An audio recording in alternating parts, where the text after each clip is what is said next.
مجموعہ اس کتاب سے حدیث نمبر جو 369 ہے۔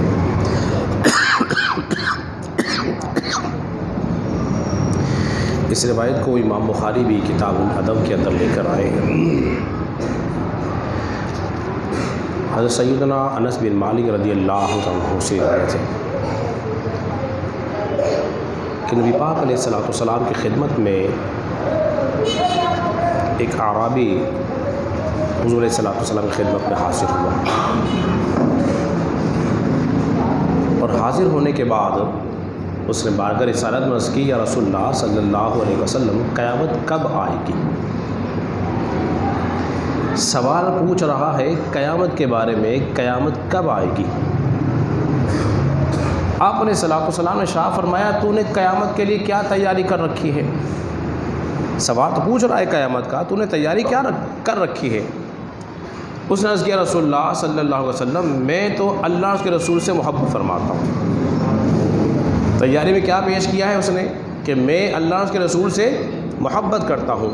نبی پاک علیہ السلام نے جملہ سننے کے بعد ارشاد فرمایا، جو جس سے محبت کرتا ہے وہ اسی کے ساتھ ہوگا، جو جس سے محبت کرتا ہے وہ اسی کے ساتھ ہوگا۔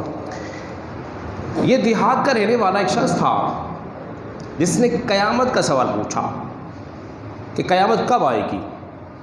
قیامت اللہ کے رازوں میں سے ایک راز ہے جس کے متعلق رسول اللہ صلی اللہ علیہ وسلم کو علم تو ہے قیامت کب آنی ہے، لیکن اس کا اظہار مقصود نہیں ہے۔ حضور کو قیامت کا علم بھی دیا گیا ہے، یہ بنیادی عقیدہ ہے مسلمانوں کا۔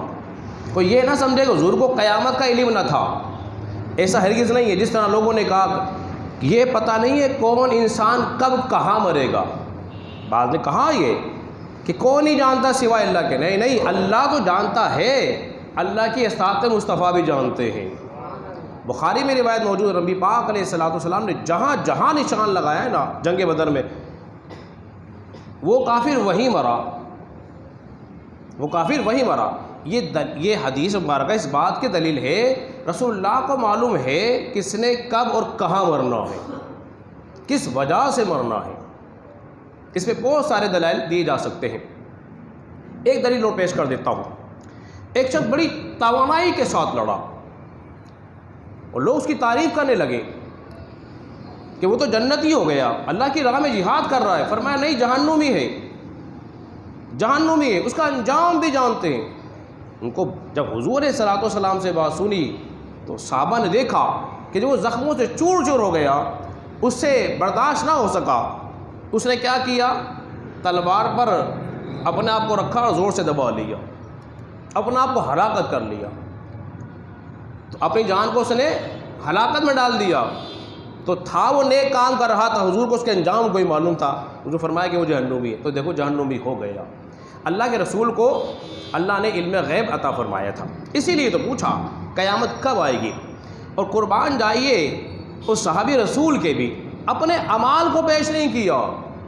اس کا ہرگز مطلب یہ نہیں تھا کہ وہ نمازیں نہیں پڑھتے تھے، ان کے نامہ اعمال میں نمازیں نہیں تھی یا روزے نہیں تھے یا زکوٰۃ نہیں تھے، یہ بڑے بڑے اور جو نیکیاں ہیں ان کے نامہ اعمال میں نہیں تھی، انہوں نے پیش نہیں کی۔ پیش کیے ہیں تو کس کو پیش کیا ہے؟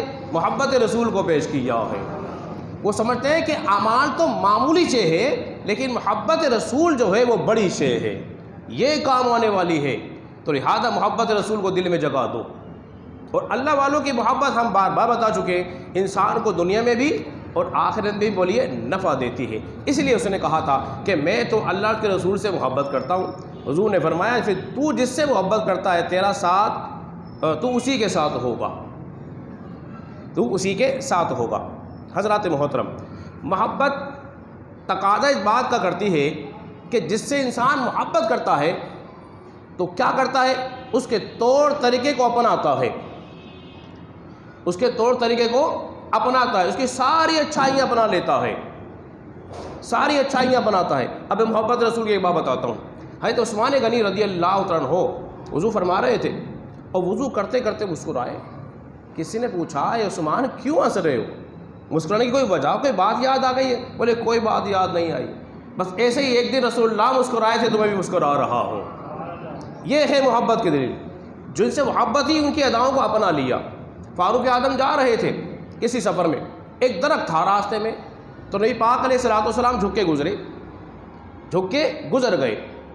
پھر ایک وقت آیا فاروق اعظم وہاں سے گزرے تو آپ وہاں سے جھک کے گزرے۔ پوچھا عمر جھک کے کیوں گزرے ہو؟ بولے ایک مرتبہ رسول اللہ یہاں سے جھک کے گزرے تھے، تو میں کیوں نہ اس ادا کو آج ہمیں اپنا لوں۔ یہ ہے محبت کی دلیل۔ تو اب انسان کو اللہ کے رسول سے محبت ہے، محبت تقاضا کرتی ہے ہمیں اس بات کا کہ ہمارے نامہ اعمال میں نمازی ہونی چاہیے، ہمارے نامہ اعمال میں سچائی ہونی چاہیے، ہمارے نامہ اعمال میں محبتیں ہونی چاہیے، اخلاص ہونا چاہیے، اور جتنی اچھائیاں ہیں وہ سارے ہمارے دامن کے اندر ہونی چاہیے۔ پھر ہماری محبت جو ہوگی کامل بھی ہوگی اور مکمل بھی ہو جائے گی۔ اللہ رب العزت کی بارگاہ میں دعا کریں، اللہ تبارک و تعالی